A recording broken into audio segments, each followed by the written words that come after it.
What is up, guys? So Sports back again with What's Next, and in today's What's Next, we're going to be discussing the Dallas Mavericks.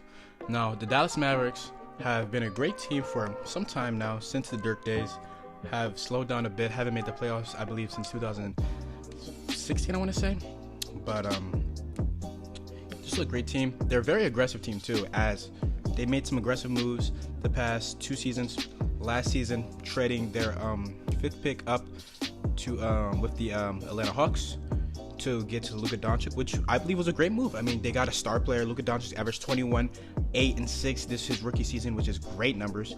And then this past season, trading for Kristaps Porzingis, which could be a risk. You don't know how he's gonna come back.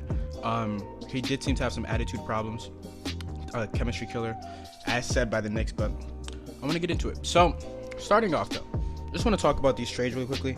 Now, the Luka Doncic trade, when it had first happened, I thought it was a great trade. Considering you're trading for Luka Doncic, I thought Luka Doncic was going to come in and be great right away. I don't know why the Suns didn't take him number one. I guess because there's probably going to be problems between him and Devin Booker, but I don't think that would have happened. It just made so much sense, you know. The Suns' former coach was Luka Doncic's coaches when he was in the EuroLeague, so it just made a lot of sense to draft him. They didn't do it, so that's a pass. Looking at the Kristaps Porzingis trade too, yes, you know, maybe he couldn't come back the same, but I mean, he tore his ACL, I think more than a year ago. At this time, I think it's been like 15 months, 16 months. Might have even been 17 months because he tore his ACL like last February. So, I mean, he'll come back great. I mean, before he went out with that ACL tear, he was a 23 point per game scorer, around 23 and 7. If he can give you that it's already a great trade. There are also some problems. Maybe he will accept a qualifying offer and not sign a long-term deal. I think that's a bunch of BS, though. It wouldn't really make any sense because if you do sign the qualifying and you come back and you aren't the same, you're just losing out on money instead of signing a long-term deal this summer, which I do believe he will do. But I just want to highlight some key players. We just talked about Luka Doncic and Kristaps. Luka Doncic, I mean, great rookie season. He was spectacular, all around great. I mean, you know, the norm. Not much more to say about him. Everything that's said about him is true. Kristaps is also great. He's an all-star. He was an all-star before he was injured. I think he'd be great for them. You know, we already discussed those two. But moving on to some other players, I want to discuss Jalen Brunson. I do believe Jalen Brunson was a second-round pick. He was a 4-year guy at Villanova. He's a multi-time national champion.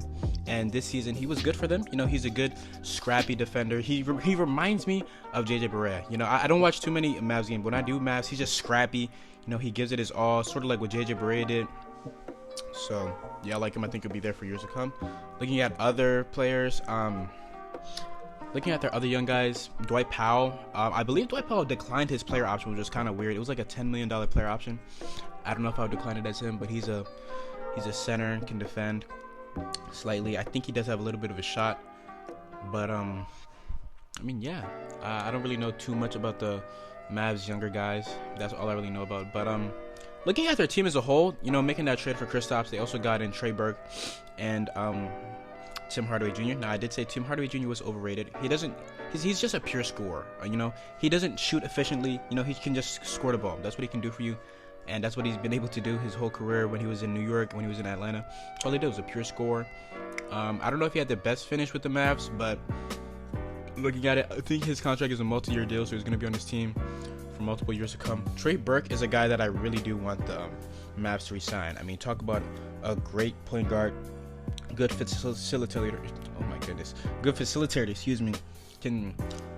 He can score the ball too. He's just a great backup point guard. You know, a great backup point guard. I don't want to say he's underrated, but I don't know. He's not talked about as much as when you think about the top backup points. I think he can definitely be a great backup point. And yeah, but moving on, can't really touch on the draft because they don't have their pick. They traded it to the Hawks. So let's just move on to free agency, and this free agency is a big one for the Mavericks. Thinking about the possibilities they can do, I just want to go over each top free agent that is talked about with them. The top 3 that I've seen them talked about most is Nikola Vucevic, Tobias Harris, and Kemba Walker. Now, starting off with Nikola Vucevic, the fit with him and Porzingis will probably be good scoring-wise. Defensively, though, I don't know if that's a good fit. Kristaps is a good defender. I mean, he isn't the best. And Nikola Vucevic isn't that good of a defender either. But talk about two guys who can potentially give you 20 and 10. Nikola Vucevic did it last season, and maybe Kristaps can turn into someone who can do that this upcoming season. I think the pairing will be great. Each can play make slightly. Each are great scorers, and I think that'd be a good front court. Do I see it happening? Possibly. I don't think that's the Mavericks' first move, though. I think their first priority would probably be signing a guy like Kemba Walker. But I mean, the fit is good. It's a good fit. The pick and roll with him and Luka would be great. A pick and pop will also be great. Pick and pop with Luka, pick and roll, pick and pop, Luka, Kristaps, and Vucevic would be great. It'd be deadly. So yeah, maybe that's somebody they can look into. Next person I just want to touch on really quickly was Tobias Harris. The fit with him, signing Tobias would mean that Kristaps would have to move out to the 5. Now Kristaps is 7'3", so he can definitely play the 5, but he maybe doesn't have the weight that a center would have. He probably has some problems guarding the tough, strong centers. But I mean, how many strong centers are there to have that good offensive game? I mean, you could say, I don't know, maybe Nikola Jokic he would have a problem with, but Nikola Jokic is kind of slow. His post moves are great. He would probably have troubles against Joel Embiid, but I mean, how many times are they going to face the Sixers? So, do I like this fit? I think the fit is good. I think it's a good fit. Tobias Harris, again, it's an underrated, I don't want to say underrated, but under the radar type of guy. He probably won't demand that much money, maybe at 25 mil at most. He's a good scorer. He gave the Sixers, I believe, around 17, 18, maybe even 20. But earlier in the season when he was on the Clippers, he did give them 20 points per game. His career is weird though. He's been traded a lot. I think he started off his career, on Orlando or Milwaukee, then got traded to Orlando, then got traded to, I think he got traded back to Milwaukee. And then he was with a lot of teams, Milwaukee, Detroit, Orlando, then the Clippers, and then now the Sixers, and then potentially could leave again. And he's pretty young. He's only 26 or something like that, so it's kind of weird to think about. But the fit with Kristaps, I think the fit would be good. I mean, Kristaps can always put on some weight to help him with that. But yeah, I mean, I like it. The pick and pop with him, Luka, and Kristaps would also be deadly. He's also a good defender. Rebound for a size, he's a good rebounder. He can give you like 7, 6-ish. So I think that'd be a good pairing. But the number one person I do want to see them go after is Kemba Walker. Now, Kemba Walker, Luka Doncic, and Kristaps would be a great big three. Talk about it. When Kemba does get old, which eventually will, you'd have Luka and Kristaps in their prime, be able to carry him.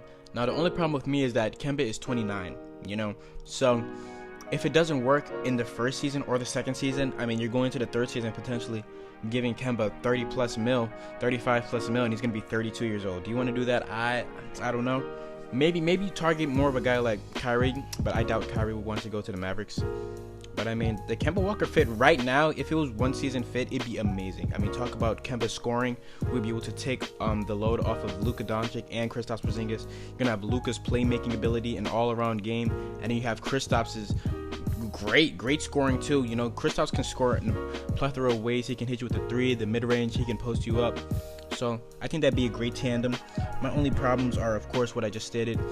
If it doesn't work out in the first season, then maybe it's kind of too late because Kemba's already old. I mean, he's already, relatively old compared in NBA days. He's about to be 30.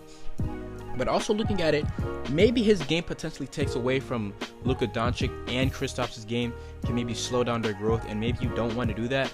I don't know. I mean, if you think about it, Kristaps, when he was in New York, he was the number one option. Luka Doncic this past season was the number one option, and Kemba Walker was the number one option. I don't know how it's going to be. Maybe Kristaps won't like being the third option. Maybe Luka Doncic potentially won't like being the third option. I doubt he'd be the third option, but you don't know. Maybe even Kemba wouldn't like being the third option. But I don't know. Those are all a lot of questions that, need to be answered. Will the fit be great? Personally, I do think the fit will be great, but if I'm the Mavericks, I don't know. It's weird. They're in a good situation though. Even if they strike out this offseason, you still have Kristaps and Luka to build on for many years to come. I do believe they do have their draft pick this year, but I don't think they have it for the next 2021 and 2023. But by then, they should be a great, consistent playoff teams, barring any injuries.